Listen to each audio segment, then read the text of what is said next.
কোটি টাকার বাড়ি থাকলে কি হবে, কোটি টাকার গাড়ি থাকলে কি হবে, আর কোটি টাকার ঘড়ি থাকলে কি হবে?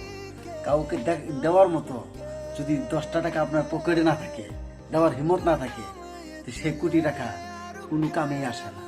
সেটার ভিডিওটা আপনারা বর্তমানে যে স্ক্রিনে দেখতেছেন, দেখেন। বেচারাটা এইটাকে বলে প্রকৃত মানুষ। সম্পত্তি দেখান লাগে না যে আমার সম্পত্তি আছে, যাদের সম্পত্তি আছে তারা কোনো সম্পত্তি দেখায় না, সেটার প্রমাণ নিজেই দেখেন আপনারা। কোটি টাকার ঘুরি করে কি লাভ যদি কেউ ওরে দেওয়ার মতন সময় যদি তোমার কাছে না থাকে? হ্যাঁ, কোটি টাকার গাড়ি নিয়ে ঘোরার কি লাভ যদি দেওয়ার মতন 5টা টাকা তোমার কাছে না থাকে? কোটি টাকার বাড়ি তোমার কি লাভ?